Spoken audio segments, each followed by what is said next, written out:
Pressurection is a story of what might have occurred in the days between the crucifixion and resurrection.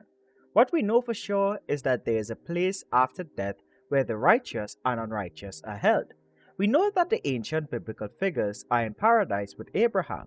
We know there was a struggle for the keys of death and the grave, that Jesus triumphed over Satan, and that Satan was subsequently made a skeptical in hell, aka Sheol, for all to see. Resurrection tries to fill in the blanks to tell a tale of adventure, intrigue, betrayal, and restored love and trust while representing the values of the Christian faith and the Bible from which it draws inspiration. While creative license is taken in large measure and various instances, in no way is the sovereignty of Christ impugned. Our purpose is to tell the story of the crucifixion through the medium of comics, showing that our spiritual forebearers are every bit and more the heroes as the ones we see on the big screen today. The Bible is full of heroes, not just inspirational characters, but full-on superheroes, from Elijah who outran a royal chariot pulled by a team of stallions, to Joshua who made the sun stand still, to Moses who parted the Red Sea, to Samson, the original Hulk, to Philip who teleported from Jerusalem to Azotus, to Jesus who walked through a solid door. We hope you enjoy reading as much as we enjoyed creating a story of the original superheroes. A message from David Atta, the writer and creator of the Pressurection comic. Let's get into it. Our story kicks off in the Himalayas of India, where two angels are puzzled on the orders they have been given, especially with the events that just occurred with Jesus and the disciples, with one stating that today it will happen. Judas has fallen, and Peter and the rest are weakened. But even though things look bleak, they rest assured that nothing can happen that is not allowed. In the Arabian desert of Jordan, two other angels are concerned that Yeshua is in danger, but they have been given orders to not do anything no matter what happens. In the Garden of Gethsemane, Lucifer appears to Jesus in an attempt to reason with him again and make another offer to him for his life, stating, "I have you completely surrounded. Your Judas has turned to me. The high priest, the temple guard, the mob, Pilate, they are all mine. I urge you one last time. Bow to me, and I will make them all go away. I will give you the earth and a long life to enjoy." But Jesus rejects his offer, saying, "You think I want an escape from death? I do not. I have work to do in Sheol, as well as on the earth, and death is the only way to get there. So, do what you must quickly." Lucifer in turn boasts before disappearing that very soon Judas and the temple guard will bring the Roman soldiers to collect Jesus, and he hopes that Jesus will enjoy it as he has been planning it for weeks. Jesus then emerges from behind a tree in the garden and commends Michael for his excellent shape-shifting abilities, which even his brother did not recognize him, adding that he thought he had seen Michael's best when he made Balaam think his donkey spoke. Jesus then asks him, "How good are you at changing the appearance of someone else?" with Michael stating that he is capable of masking himself on another, but also questions Jesus on if he must go through this, as it is taking all his power to hold his brothers back, which we are referring to the angels. Surrounding the mount alone, there are 12 legions ready to protect Jesus, but they will be hard to restrain if Jesus is touched. And Jesus reassures Michael to continue to put his faith in him as he has done time and time again, ever since he fought against Lucifer when he rebelled. Jesus himself has already asked Yahweh if things could have turned out differently, but there's no other way. So when the time comes, he will need him.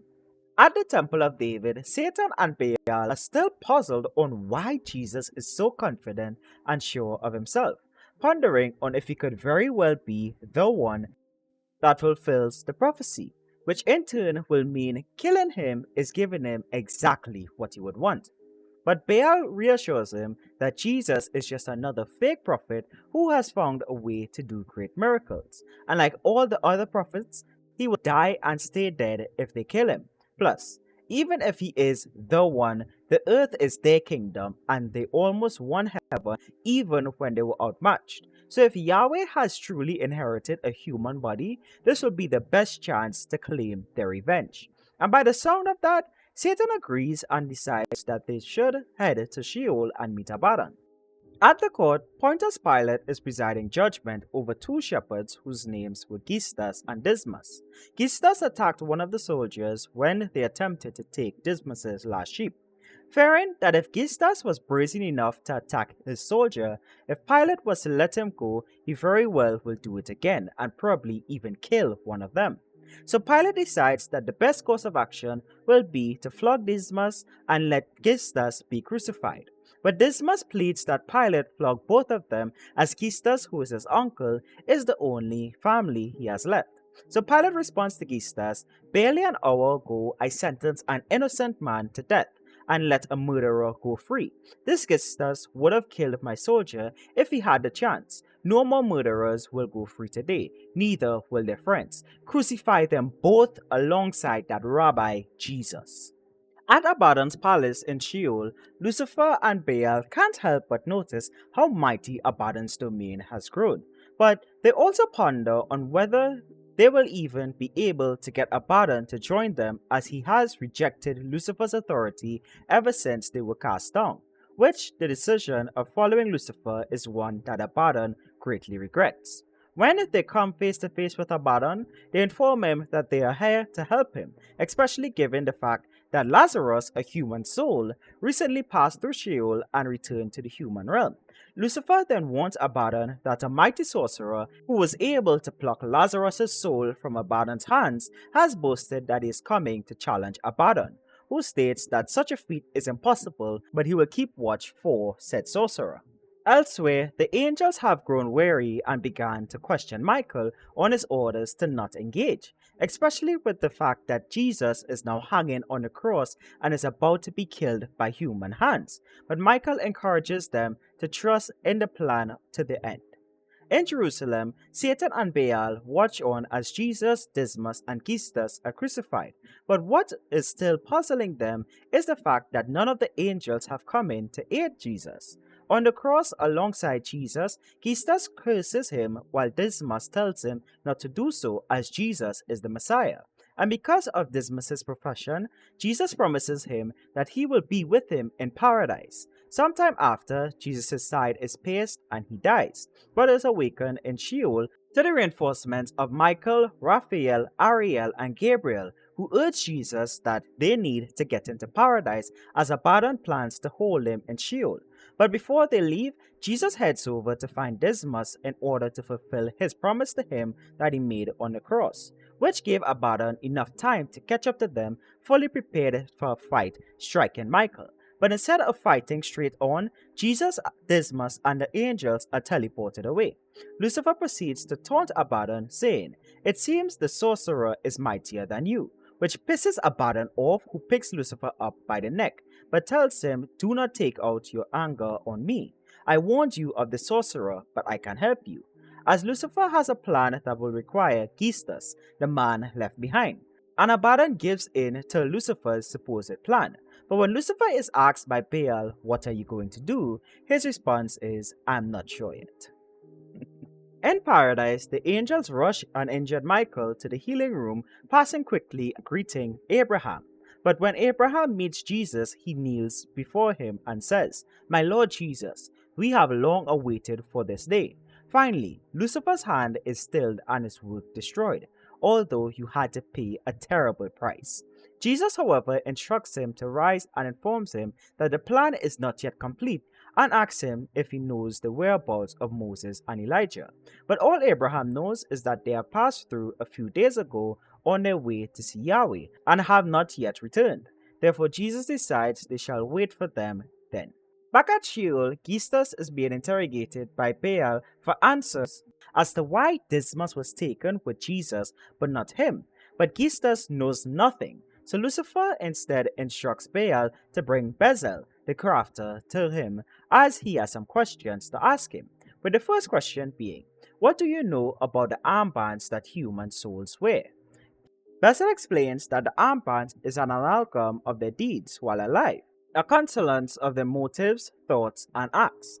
The righteous have brown armbands that take them to paradise, and the black ones are kept trapped in Sheol.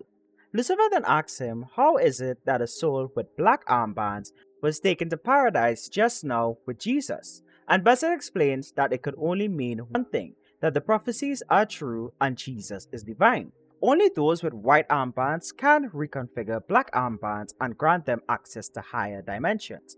Bezel then goes on to explain the different dimensions, heavens, and realms, also adding that only the cherubim, seraphs, and three human spirits, which are Enoch, Elijah, and Moses, have been given white armbands by Yahweh and are able to move freely between the realms, but they are unable to reconfigure black armbands. It can only be used to crystallize the thoughts of the wearer, allowing them to manifest any tool or object they desire just by imagination alone.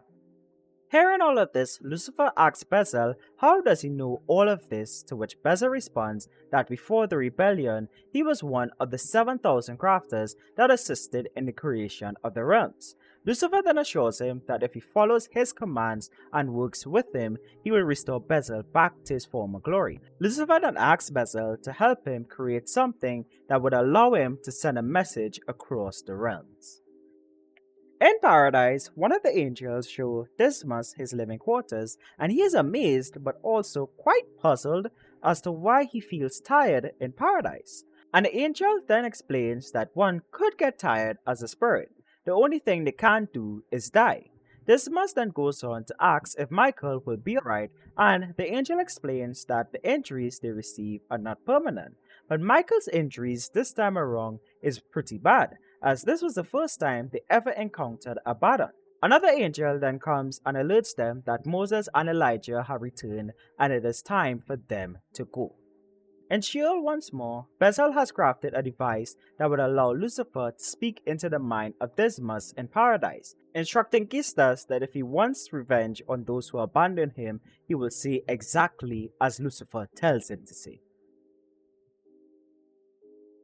So, that's it for all available issues of the Pressurection comic that I was able to find, which is available for free download on the Comic Republic website, which is linked in the description below.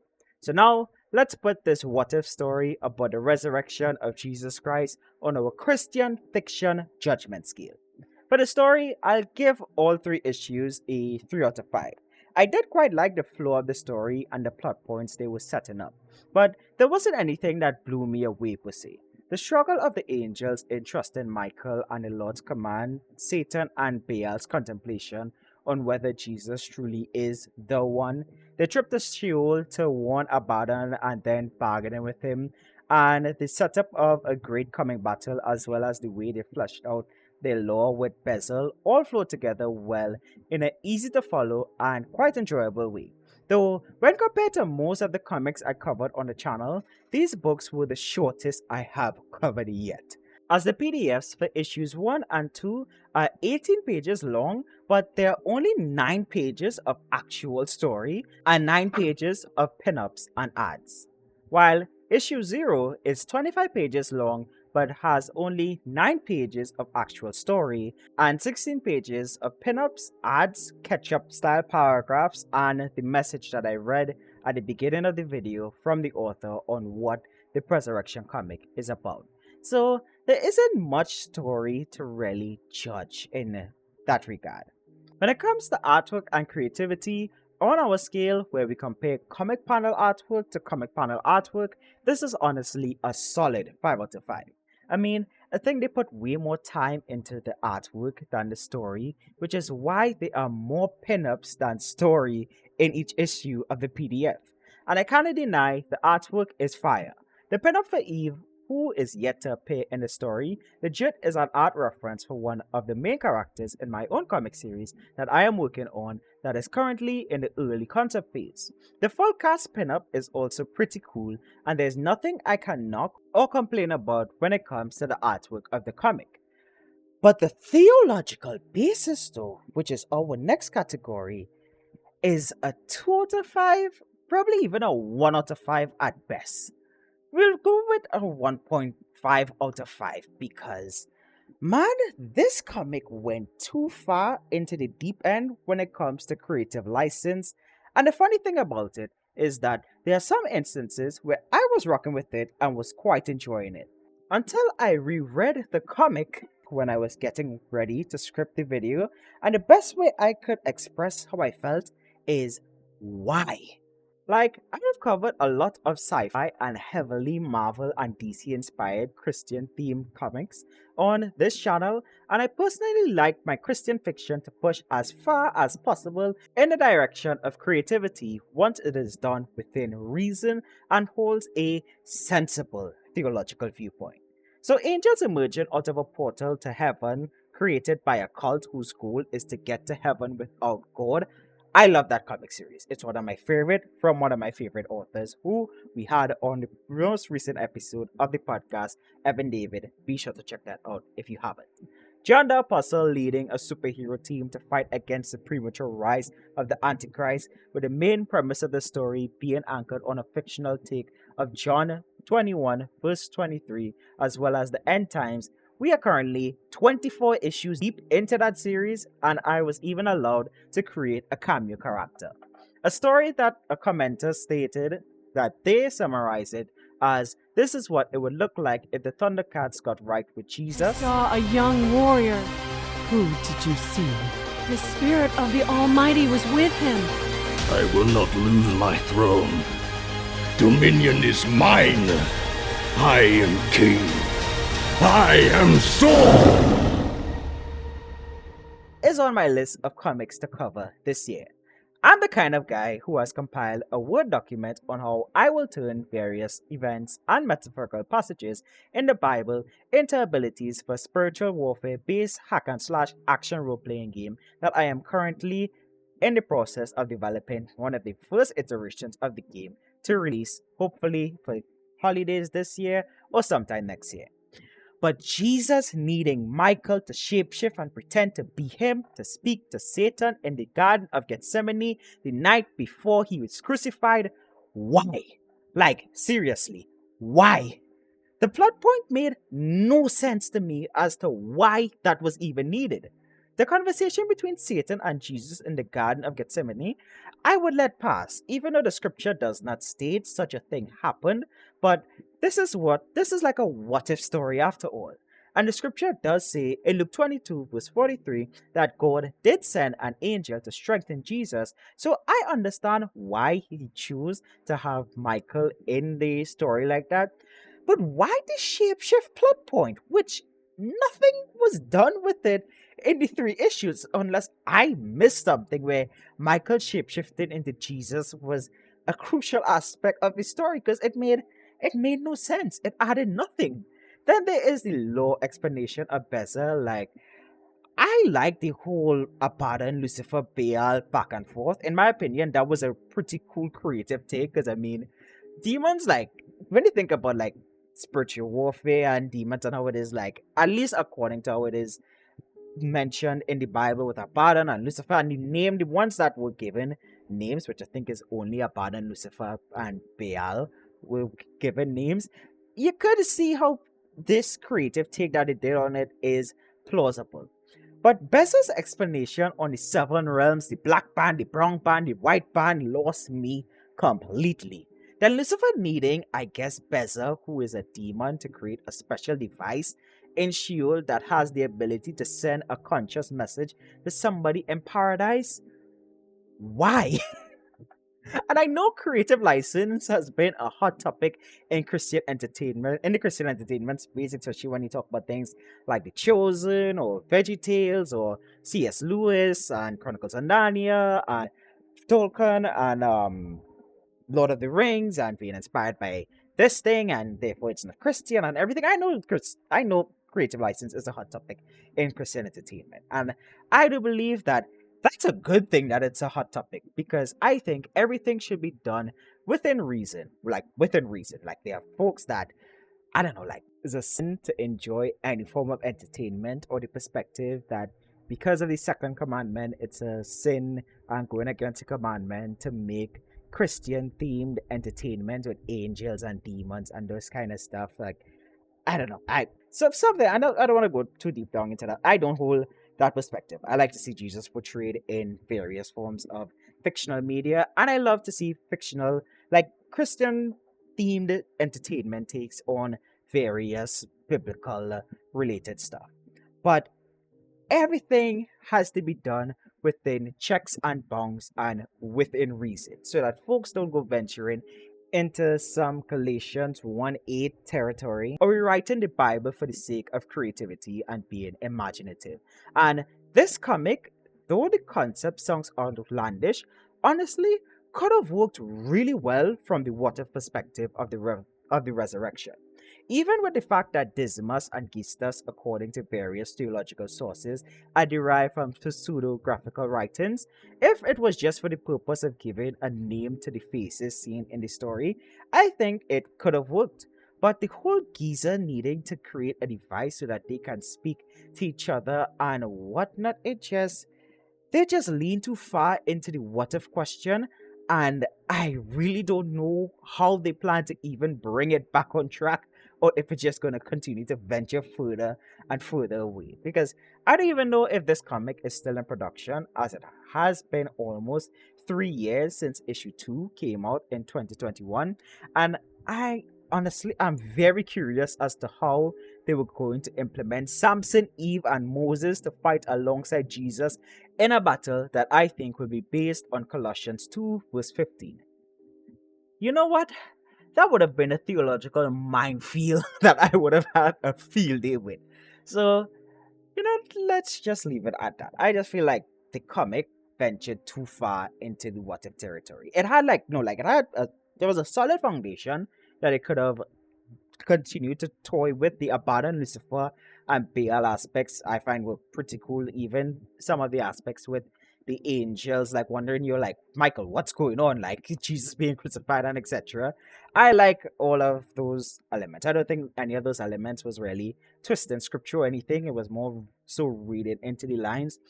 But then the Michael shape shifting aspects and Bezer and all that, I feel like take those things out, the story would have been solid in my opinion. This would have been like a 3 or even a 3.5 or a 4 on the theological basis for me. But all those other elements was just like, as I say, why? It was unnecessary. It was unneeded. It started to add too much like comic book concepts into the story, and it just went off the wayside. But oh boy. Anyway, lastly, my enjoyment on how likely I am to recommend it is a 2.5 out of 5. Legit less than half the PDF are actually story content. So based on that alone, I would be very skeptical in recommending this if it was a paid comic, as well as my theological woes that I had with it. But it is available for free download, so there's that. So therefore, it's a 2.5 out of 5 recommendation for me. Overall, Pressurection issue 0, 1, and 2 gets a 3 out of 5 overall score from the Xplanations. Let me know what you think of the comic based on what was discussed in the comments below. Do you agree with me or have a different take than I do? The free download link to check out the comic will be in the description. If you enjoyed the video, then why not consider leaving a like on it and subscribing for more reviews and coverage of comics made by professing believers. And if you're wondering if I made this video because it is the Easter weekend, yes I did. If you enjoyed the video to the point you want to check out another one on the channel, then be sure to hit the card on your screen right now for a video I did last year's Easter weekend on 3 messianic psalms that I believe is interesting for you to know.